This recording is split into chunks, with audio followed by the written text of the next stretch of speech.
Good evening, everyone. Welcome to all of you from the International Dyslexia Association, Northern New England Alliance, serving Maine, New Hampshire, and Vermont. I'm Susan Horahan, and I'm the president of the IDA-NNEA, and we're so glad you could join us tonight for this special event.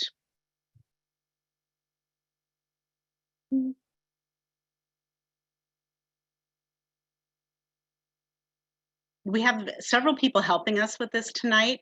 Chris Riley will be monitoring the chat and provide valuable links to discussion topics. Add your questions in the chat for our question and answer at the end. And we're hoping to have about 20 minutes of Q&A facilitated at the end of the presentation. Certificates of attendance are not issued for this event, and video and resources will be posted on the IDA-NNEA website within about a week.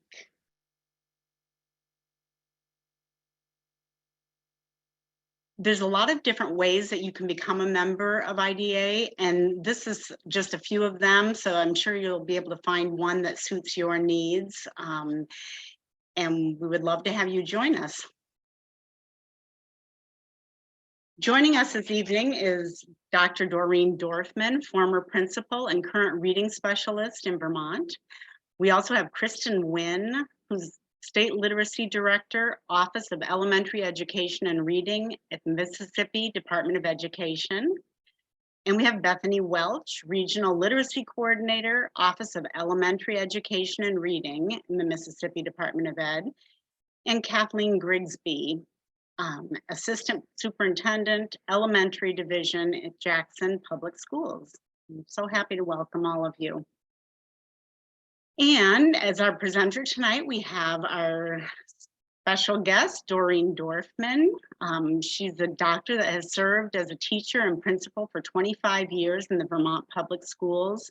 She has 2 doctorate degrees in educational leadership and special education specialist, and a doctorate in educational leadership and policy studies. As a Fulbright scholar, she taught at the Technical University of Berlin and conducted research on democratic secondary education in Germany.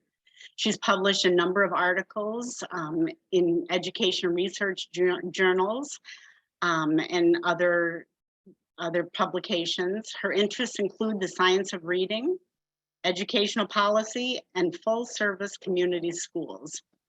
Currently, Dr. Dorfman teaches structured literacy to middle school students in Vermont, and we're so pleased to have her with us. And she is also one of our very valuable board members. Thank you.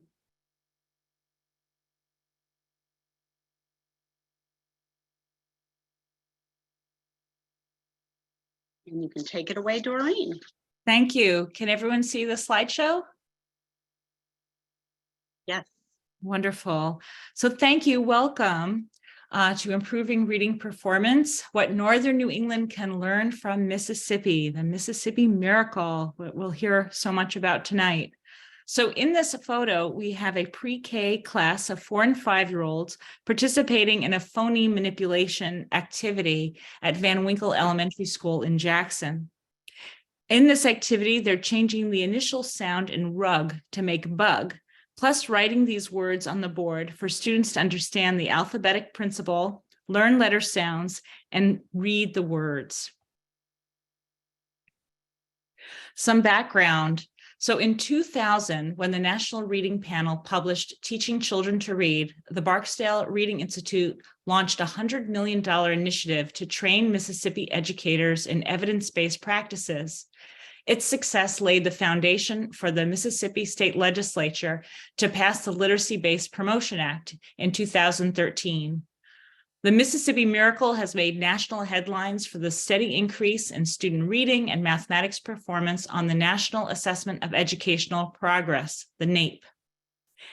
I had to see what was going on.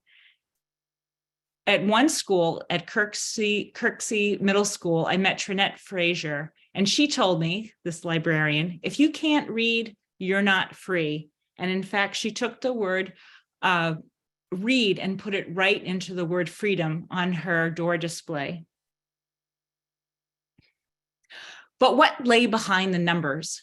What school and district practices shaped the law? What can we learn from the voices of educators doing the work? And what other lessons can states learn from Mississippi's trailblazing? So a few months prior to visiting Mississippi, I conducted research on the impact of the Literacy-Based Promotion Act and other aspects of Mississippi's education. Then when I was in the state, I gathered the following qualitative data. Observations of ELA instruction in pre-K, elementary, middle, and high schools, a total of 6 sites. Interviews with 6 principals, 3 assistant superintendents, a middle school teacher team, and the president of the Mississippi Association of Teachers. I facilitated a focus group interview with Jackson district and school administrators, literacy coaches, and teacher leaders, and conducted interviews with literacy leaders at the Mississippi Department of Education and Barksdale Reading Institute. So on the right, we have another photo from that classroom at Van Winkle, where the teacher articulated a speech sound and the student has a pointer in her hand where she is pointing to the letter that the teacher articulated. So about to bring you the findings. Mississippi may be some 1,500 miles away from us here in northern New England, but every state and school district must find its way to teach all children to read. This presentation highlights findings from Mississippi, not recommendations for change here at home. Instead, these findings can lead to questioning long-held assumptions and imagining new possibilities to provide a top-quality education for the students of Maine, New Hampshire, and Vermont. The findings present opportunities for our discussion and can inform our decision-making as our states undertake changes in literacy practices. So I just want to mention the top right photo from Murrah High School. This was a banner hanging from the ceiling featuring 4 students, and they had like 4 zeros, like 0 absences, 0 tardies, and a couple of other zeros that they were being recognized for in a big way in the hall. So in 2013, Mississippi was in the bottom of the country on the NAEP. Then in 2022, it ranked 21st in the country, tying its scores with Vermont's. So here on the right is another huge banner on a hallway. College begins with kindergarten. The hallways were fully decorated, classrooms too, as you'll see, with such inspiring statements. And then here on the right, taking a look at this chart that begins in 2002, Mississippi is the purple line, and you can see its upward trajectory over the next 20 years.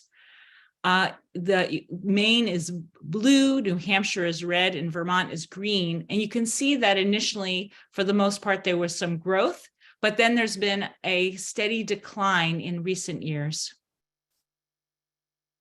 Some more background on the legislation, the Literacy-Based Promotion Act. It was built on the successes of the Barksdale Reading Institute, the State Department of Education, and participating school districts. Here's the things that they did. They trained 15,000 teachers and principals. They hired coaches with expertise in the science of reading. They adopted a structured literacy block taught by trained teachers and interventionists in elementary schools. They taught the 5 components of reading with an evidence-based curriculum scope and sequence, and I emphasize that because of its K-3 alignment. Administered effective assessments and analyzed data for instructional decision-making, and created teacher professional learning communities focused on reading outcomes. Some highlights of the legislation. This included administering a universal screener to identify struggling readers in grades K through 3, provide immediate intervention to K-3 students substantially below grade level in reading, prohibit grade promotion of 3rd graders reading below grade level unless previously received extensive reading intervention or qualified for an exemption.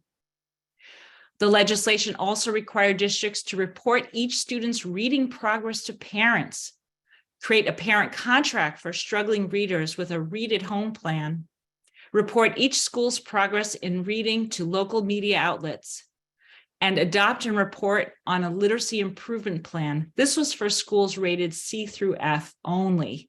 And I'll talk about the rating system a little bit later.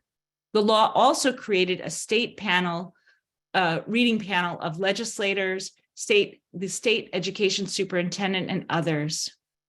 Kelly Butler, the chief executive officer from Barksdale, said to me, blanketing the state with professional development at the same time was a game changer. Local control is the American way, but the state level is much more effective and impactful. So we're about to look at several slides of data.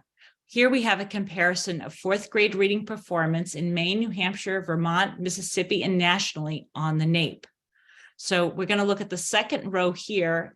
In 2013, fourth graders' average score on the NAEP in Maine was 225. And you can see that in 2022, the score had dropped 12 points to 213.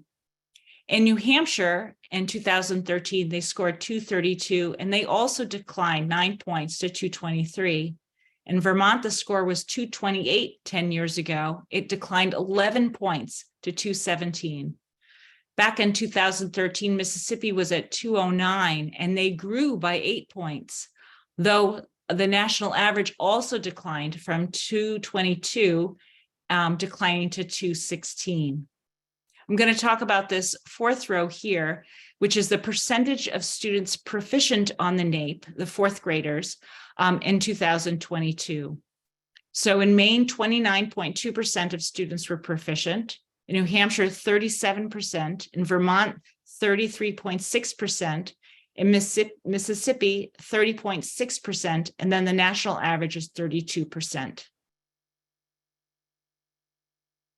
Now we're going to look at the reading performance of students eligible for free reduced price lunch, also looking at childhood poverty and per pupil expenditure by the state.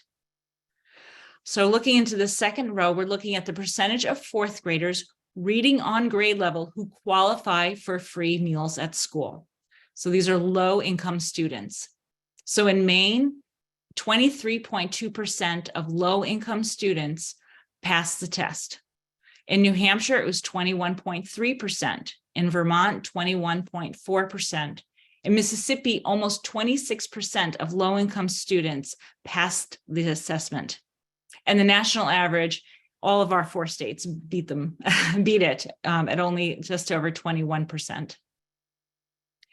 In the next row, we're looking at, by the way, we're looking at 2019 percentages because those are the most recent figures available. It changed somewhat because of COVID and free meals for all students. So now we're looking at students who, let's say percentage of K-12, so pre-K-12 students in the state who qualify for free meals.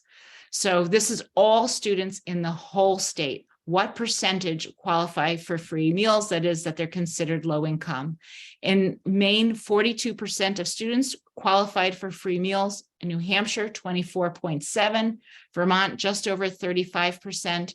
In Mississippi, nearly 3/4 of students are eligible for free meals. And the national average is slightly more than the majority of students at 52%. Similarly, if we look at the childhood poverty rate, so that's a more current figure of 2022, and that is a lower figure because it is a smaller percentage of the student body that actually are considered poverty level compared to a higher number of students who would be eligible for free meals or reduced meals. So in Maine, it's 13.8%. In New Hampshire, just under 9%. In Vermont, just over 10% of students live in poverty.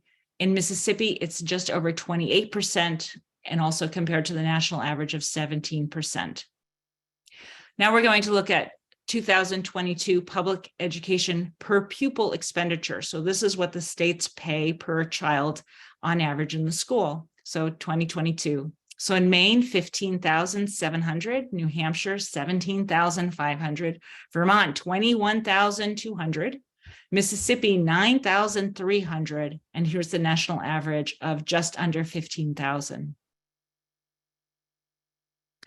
Now we're going to look at the proficiency level cut scores on the 4th grade NAEP. So the basic score, which is partial proficiency, those teachers out there can think of it as a 2, as 208. Meeting proficiency, the score is 238, and being advanced would be at least 268. So here we're going to look at the 4th grade reading scores again. The second row here are 4th graders who are not eligible for free meals. So these are our middle and high income students. Their average score in Maine was 223. So above partial for proficiency, but not at proficiency of 238. In New Hampshire it was 228, Vermont 227, Mississippi 236, and the national average 231. Now let's take a look at the 4th graders who are low income, who are eligible for free reduced lunch. In Maine, their average score was only 197. In New Hampshire, 204, Vermont, 202. In Mississippi, it was 212. So the average student was above the mark, the cut score for beating basic, that is partial proficiency. So is that proficient? No. Is that higher than what would have been expected? Much, especially when we look at the national average at 203. There was not much difference in the points between the higher and lower income students in the states or nationally, though we all have a smaller achievement gap than the national average. So Mississippi's improved reading scores deserved a much closer look. So here I'm just going to start with this banner. The whole world opened to me when I learned to read. And underneath it here, we have people who I had the wonderful opportunity to visit. On the left is Bethany Welch from the Department of Education, who's with us here tonight. Here we have the assistant superintendent and the principal at Hazelhurst Elementary. And this is Jen West, who's also a literacy coordinator at the Department of Education. I had an opportunity also to interview the head of the president of the Mississippi Teachers Union, the Association of Educators. And she said to me when the Literacy-Based Promotion Act was passed, that teachers were crying for help. Students were moving to the next grade, unable to read. The first finding, students are ready for evidence-based instruction. Here are just some snapshots from visiting the schools. On the left side, we have some posters encouraging kids to come to school every day. I really appreciated this one. 2 absences per month equals likely to fail math. Here at Hazelhurst Elementary School is the 2-hour literacy block broken into the time allocations for each activity. And then here on the right at Wilkins Elementary School, and actually all the classrooms at Wilkins, when you entered a classroom, there were 2 binders. One was the curriculum binder, what teachers needed to teach, and the other was the data binder, what students needed to learn. Schools and classrooms reflect high learning expectations.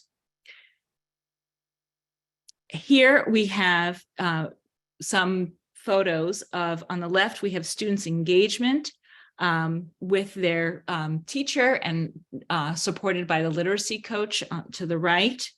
And then here on the right photograph, we have a teacher providing whole class instruction. You notice that all the students are opening their desks at the same time. And that's because she told them to pull out specific materials. And this represents one of the classroom procedures that the students were accustomed to. Here is another example of the detailed procedures that would be typical in the school districts that I visited. So as you know, that this will all be posted online, so you'll be able to give a closer look to this, because there is a lot more to this than meets the eye. So in the districts I visited, teachers were expected to teach and uphold classroom and school-wide procedures as part of PBIS, Positive Behavior Interventions and Supports. So here in Galloway Elementary School in Jackson are just some examples of their procedures. There was a very involved using the restroom procedure. Here are additional classroom procedures that teachers must establish, like returning classroom supplies to their places, where, when, and how to submit homework, handling classroom equipment, getting ready for transitions. And I thought that this bottom one here, the expectations of adults, was very interesting, that to greet all students and adults around the school, model positive, responsible behavior with colleagues and students. And there's much more to this, but I need to move on. So the third finding, the school day and year addressed the learning needs in Jackson and Hazelhurst. So in the districts I visited, they had morning tutoring for half an hour before school started. The school day was 7:45 to 3 p.m. In one of the districts, it was a 15-minute difference. In K through 3, literacy instruction was for 2 hours daily. And in grades 4 through 8, they had 90 minutes daily. And in middle school, they had a 4x4 long block schedule. And so there would be a 90-minute ELA block and a 90-minute literacy block. And teachers had 40 to 50 minutes of daily planning time. That was for elementary. Then for after school and summer programs in grades K through 5, they have after school interventions. And K through 12, they have pre-teaching the grade level curriculum during summer school. Highly motivated teachers focus on literacy instruction, finding number 4. Here are some of the visuals that I saw on the classrooms where they was just covered with literacy concepts like phonemic awareness, phonics, spelling, morphology, vocabulary, punctuation, syntax, sentence structure, paragraph writing, essay writing. It was all over.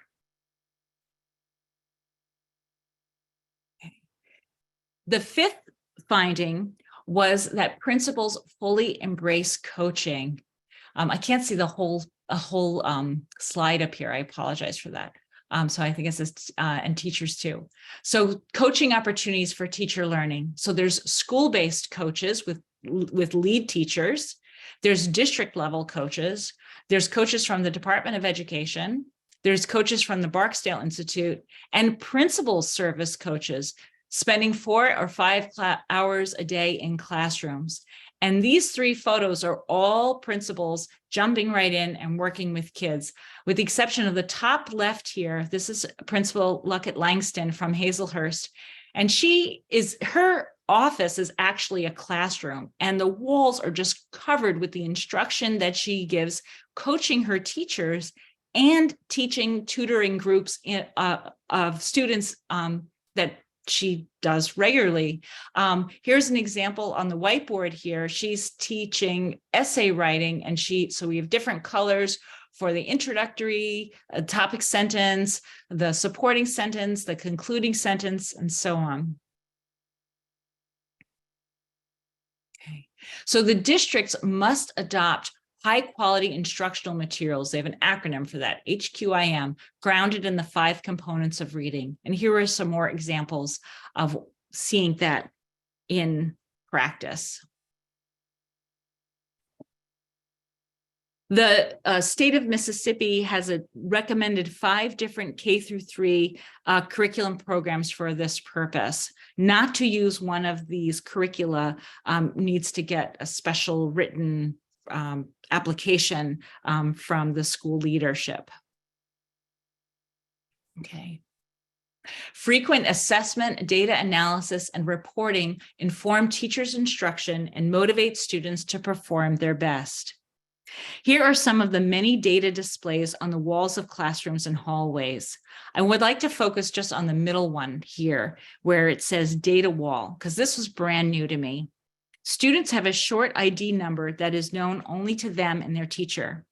When they complete progress monitoring assessments, like on the Renaissance Star, clothespins with their numbers are clipped onto their level of proficiency. Teachers and students work to see those clothespins move to higher levels over the course of the school year. Finding number 7, pre-K builds the foundation as a model of educational excellence.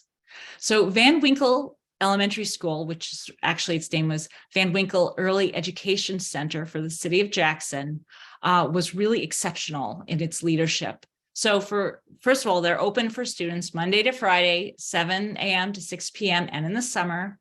They provide free transportation and meals.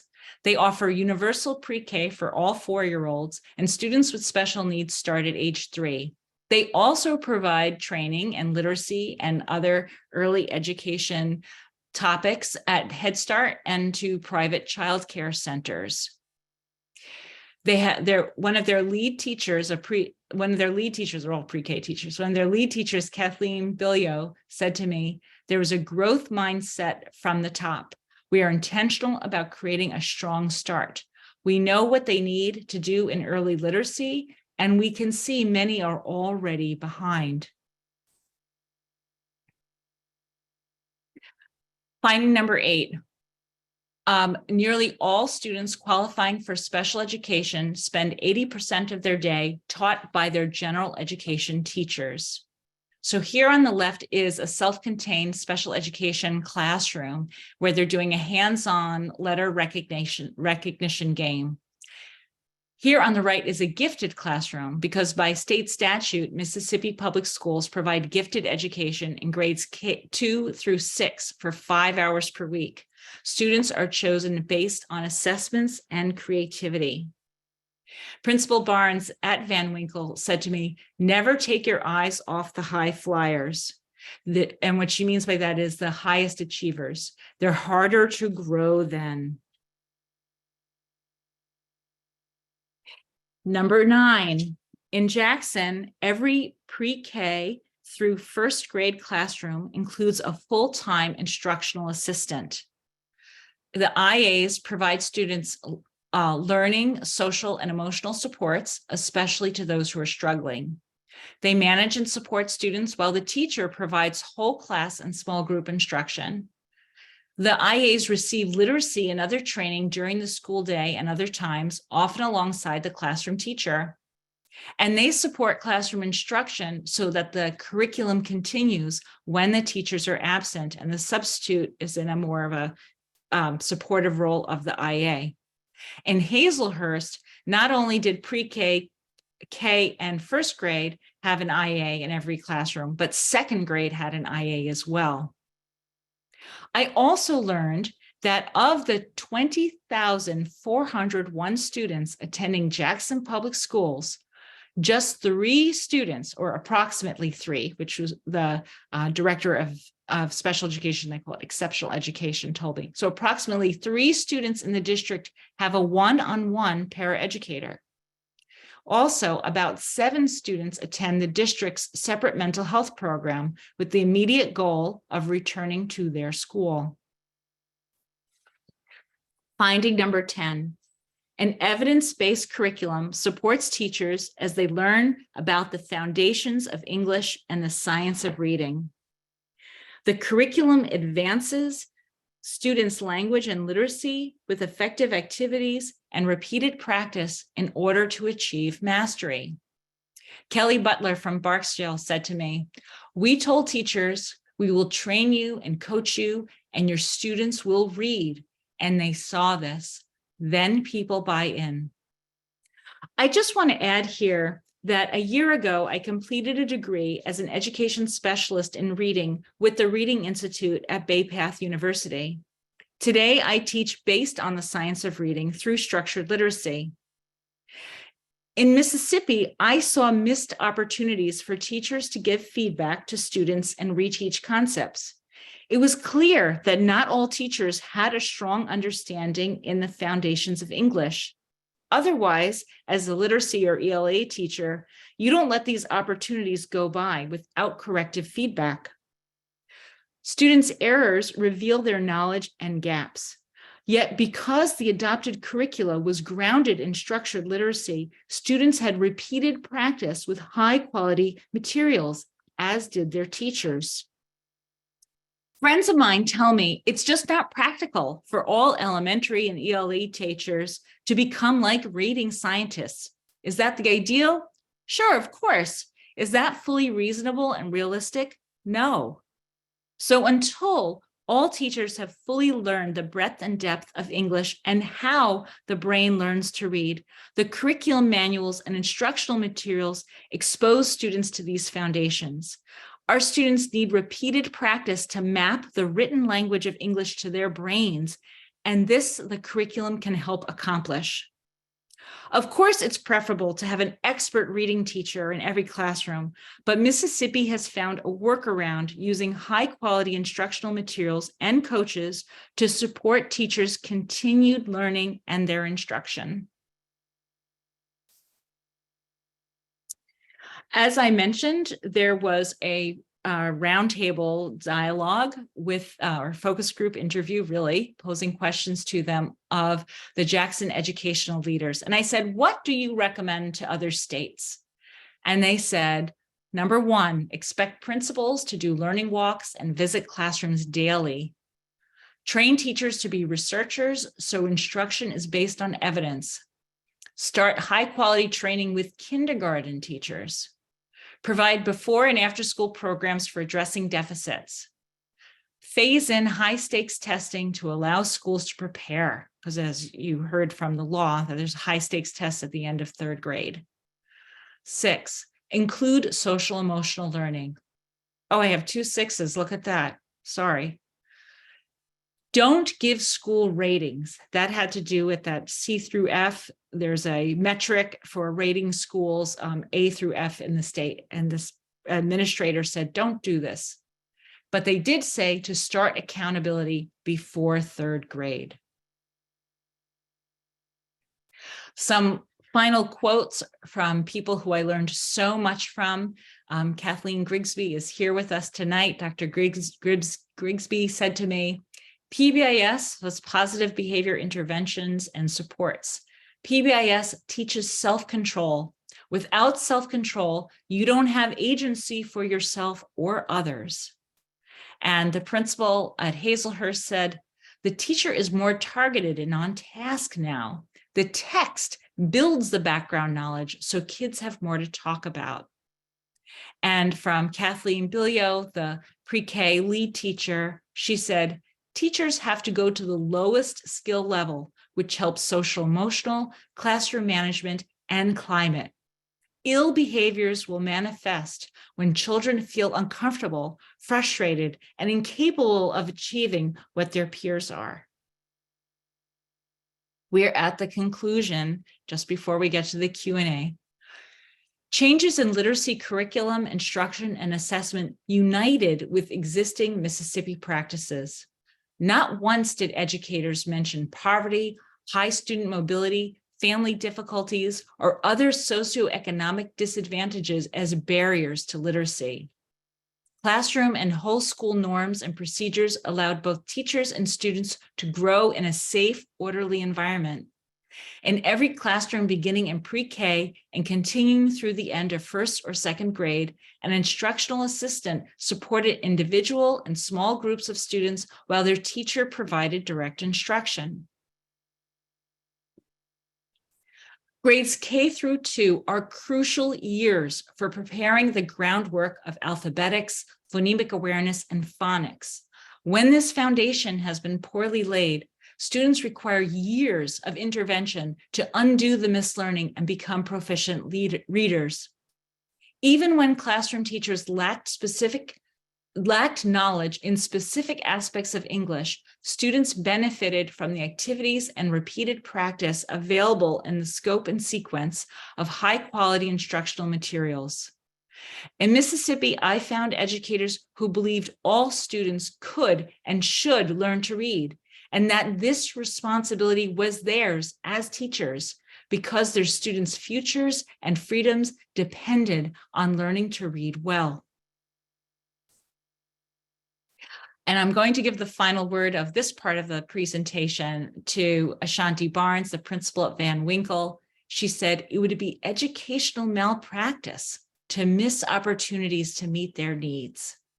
And here's a beautiful classroom door at Hazelhurst Elementary to leave us with some of the brightness that the students and their teachers brought. Thank you so much for being a part of this here tonight. Before we begin the Q&A, I would like to thank the education leaders who made my visit to Mississippi possible. The Assistant Superintendent for Elementary Education of Jackson Schools, Dr. Kathleen Grigsby, the Mississippi Department of Ed Regional Literacy Coordinator, Ms. Bethany Welch, which could have only been possible with the support of the Literacy Director, Kristen Wynn, who's also here tonight, and also, of course, the Board of International Dyslexia Association, Northern New England Alliance, for all their support. Thank you.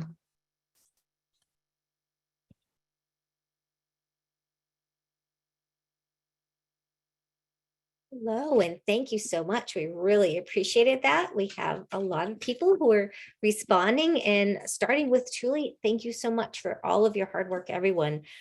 You're getting a lot of, feedback from the thank you so much. This was wonderful. So I need to start there. That was great. The other part is people are writing in money was spent so wisely, in that their hope is that other states could use this Mississippi concept as a model to focus on literacy, literacy reform across the country, which would be just amazing. One thing to note is tomorrow evening, there is actually another webinar coming up called Literacy Rising with Kelly Burke and Kelly Butler and Dr. Burke. So it's hosted by 95% group. It's in chat, but just want you to know that's coming up. So if this is the topic you're interested right now, there is more information coming up. So for questions though, we had some people wondering, did you see any changes in the suspensions or the behavioral issues alongside the increase in the reading performance and the reading literacy? So what was your notice or wonder there? Good evening, everybody. I'm Kathleen Grigsby. Just wanted to share from my perspective. Of course, you all know we have pre-COVID data, and then we've got post-COVID data. So pre-COVID, I'm not sure that we were able to see some positive correlation between discipline and reading levels. Theoretically, we know that's what we'd like to see. However, post-COVID, we have noticed that the higher the student achievement, discipline had also been reduced. But the truth is, we're not sure what the science is with that. Was it that parents had the children at home with them and now they're back in school, and so there's some shared responsibility in student behavior, or if there's true correlation between the academics and the behavior? All right, thank you. A lot of comments and questions are coming in about what is the curricular that's being used. So is it the same across elementary schools? Is it the same across different regions of the state? Or I guess, where is the local control, or is there not the local control of what's the curriculum that is being used for tier 1, tier 2, those kinds of things? People had questions. Kristen, are you going to speak to that? Yeah, and then I'll go to piggyback off what Kathleen said. Okay. Just to go back to what Kathleen mentioned about suspension and about behavior, we did work with Boston University that just released our retention study. And we can drop that in the chat or send it, and you all can share with participants. But it talks about our students that may have experienced retention. We did not see any change in behavior as far as absence and as far as suspension increase. But those students who even were retained saw higher ELA performance by the time they got to 6th grade. So as kind of at the state level, we did work on that study, and we did look at that, and we'll be more than happy to share that with you. But in regard to our curricula, we have an adoption process, and we have 5 approved curricula on our list right now. Actually, Jackson Public Schools was one of the districts that really took the lead prior to us getting the approved list. They did the reverse bidding process and got their list. So if you don't adopt off the approved list, then you have to do your local reverse bidding process per state law. And so we have 5, and I think Bethany dropped that link to those in the chat. And we also have an approved intervention list. And that's an intervention list for behavioral interventions, academic interventions as well. And we can drop that one in the chat. Some of the other questions that have come up are truly about funding, because we talk about like, cost per student. You saw that in Dr. Dorfman's slides and things. How did Mississippi accomplish basically from the curricular all the way to like the training of all the individuals, from the instructional associates all the way through, including the coaching? How was that being funded, or how did Mississippi change their funding system to make it work? That's a great question. So the first year we received approximately $9 million to fund our literacy efforts in Mississippi. And so every year since then, we've received approximately 15 million. Now, a lot of that, 60% of that, I would say, goes to salaries of our literacy coaches and our boots on the ground, which includes our intervention services department. But then the remaining of that goes to professional development for our teachers. So we do offer statewide literacy professional development to all of our K-3 teachers and our K-8 special education teachers and our administrators at no cost. But we also have regional professional development, and that professional development is created by coaches. So our coaches not only take on the role of coaching in buildings, but they also create our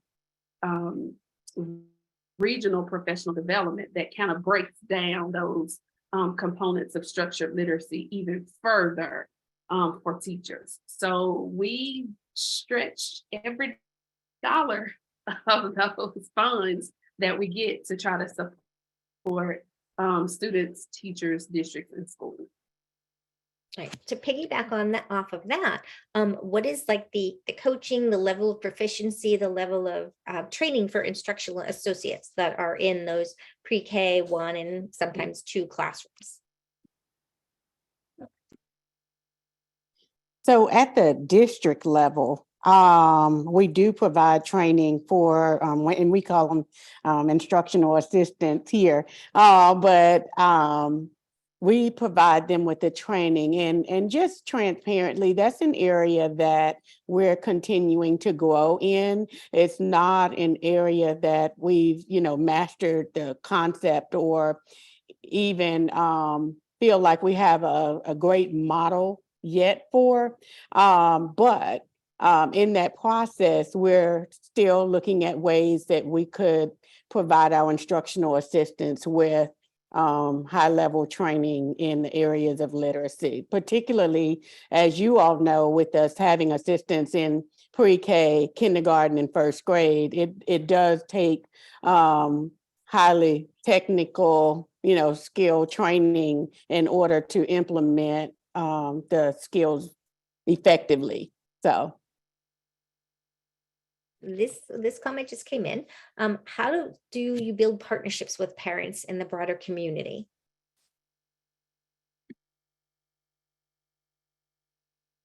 And I'm trying to get a sense of, as it relates to literacy, this is a shared response in addition to, in collaboration with the Mississippi Department of Education.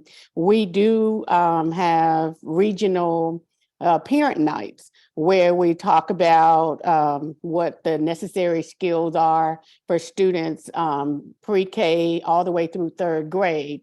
And we hone in on 3rd grade because, as was shared earlier, it is our high stakes grade as they're tested for promotion or retention based on how they perform on the assessment. But jointly, districts all over the state, as well as the State Department, we're proactive from the time students start school to share professional learning opportunities for parents, like making tape type sessions, as well as just some informational sessions where they can engage and interact to get the additional information.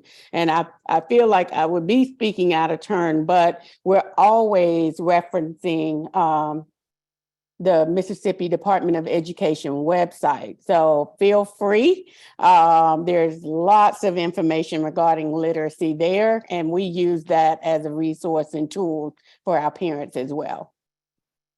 And I can piggyback off of what Kathleen said with that as well.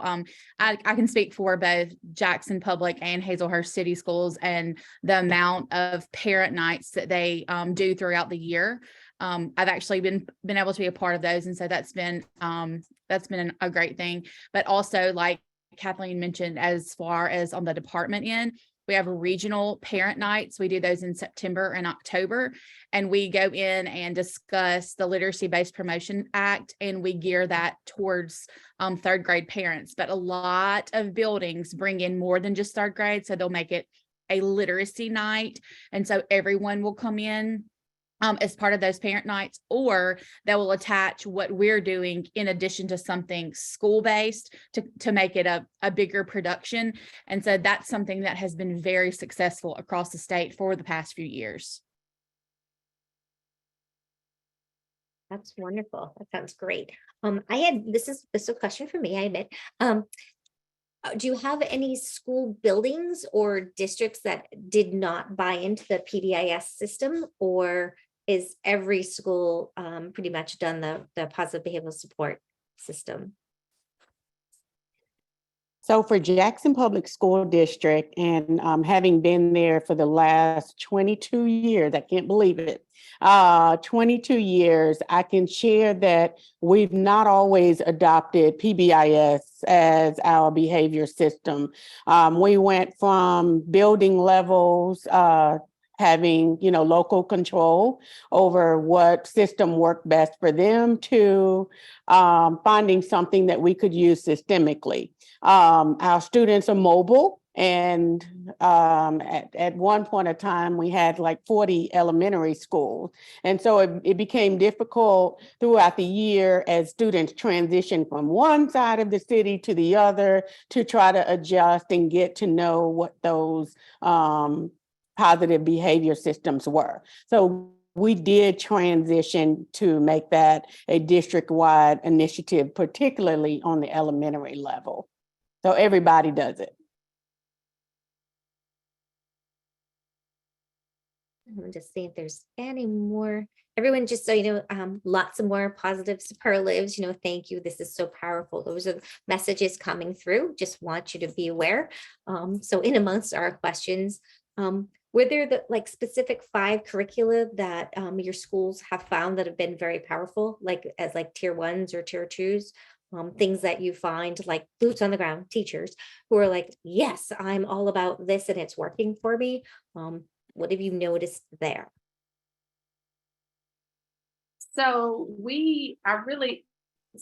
Yes. So we have our 5 approved curricula. One being, and I can name them, it's not any kind of secret, you can pull them up, but we have Wit and Wisdom, and they've created us a Mississippi bundle, because what we did with our instructional materials rubrics to procure these vendors is that we were really specific in our gateways. They're really closely aligned to Ed Reports. But we were really specific in our gateway, especially Gateway 1, that we wanted a real focus criteria on strong foundational skills. So in order to be on our list, you had to pass Gateway 1. If not, you were not put on our list. So we have Wit and Wisdom. They knew they had to bundle with Wilson Learning. And so they got Wilson Reading. So there's a Mississippi bundle with foundations, and Jackson Public Schools has that.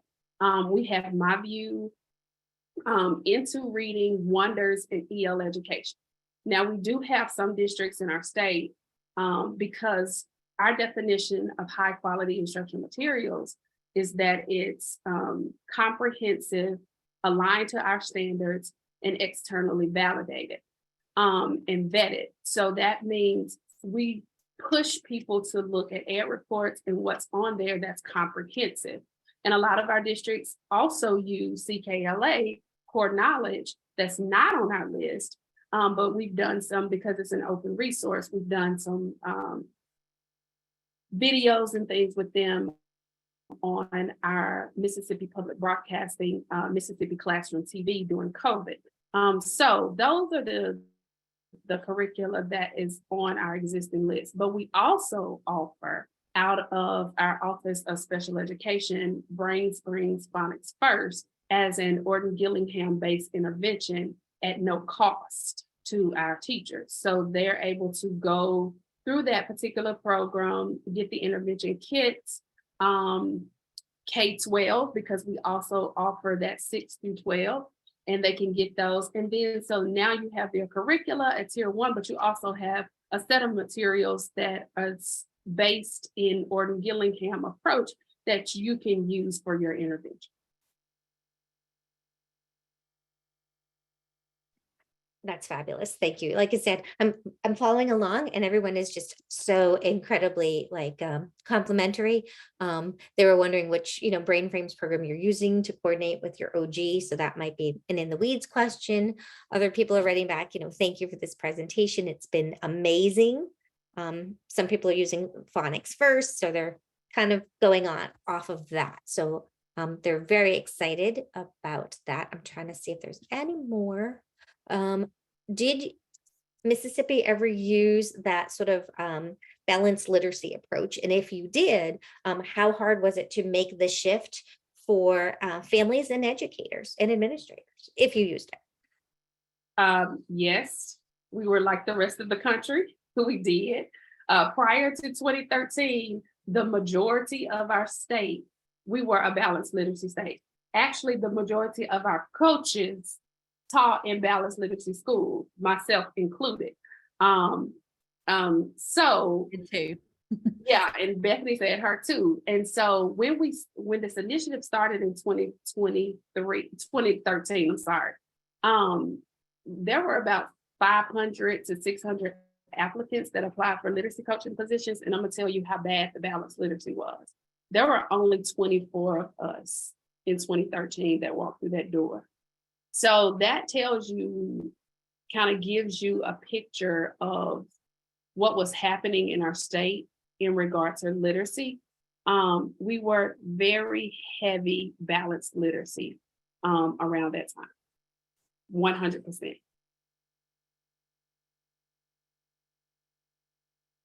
You can, as you see people nodding, they're in New England, it still is here as well.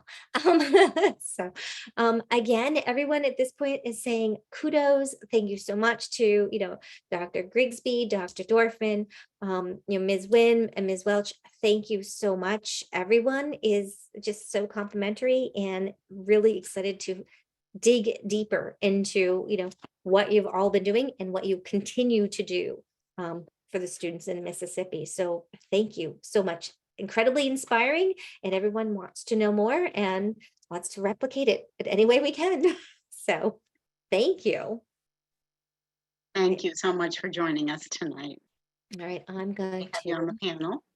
hang on. Let me move this to here. Oh, hang on. I need to share my screen first. Sorry about that. Okay. Screen.